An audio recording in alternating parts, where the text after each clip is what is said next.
sommets de dirigeants européens traînent habituellement tard dans la nuit, parsemés de désaccords. Mais cette fois, une démonstration rapide de solidarité visait à envoyer un message clair au Royaume-Uni. Moins d'une heure après le début de leur sommet de 2 jours, les dirigeants se sont mis d'accord sur une approche intransigeante des pourparlers commerciaux en cours, jetant ainsi le fardeau de faire avancer l'accord sur Londres. Nous sommes préoccupés par le manque de progrès à la table des négociations. Nous sommes unis à 100% et nous appelons le Royaume-Uni à prendre les mesures nécessaires.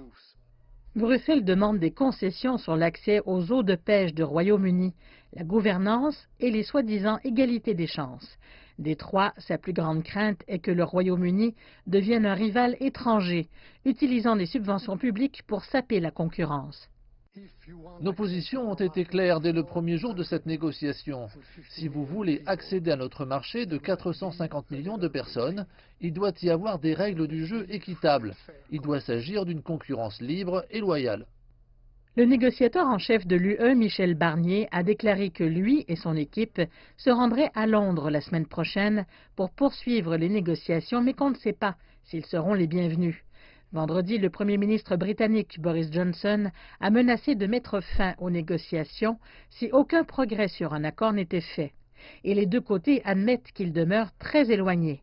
Dans un tweet, le principal négociateur britannique David Frost s'est dit déçu par le résultat du sommet des leaders et aussi surpris par la suggestion selon laquelle le Royaume-Uni doit faire tous les compromis, qualifiant cela d'approche inhabituelle des négociations.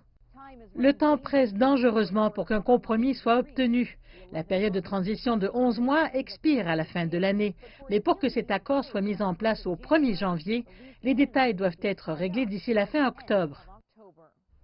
Ne pas parvenir à un accord aurait un impact économique dévastateur, coûtant des milliards de dollars chaque année en nouveaux tarifs.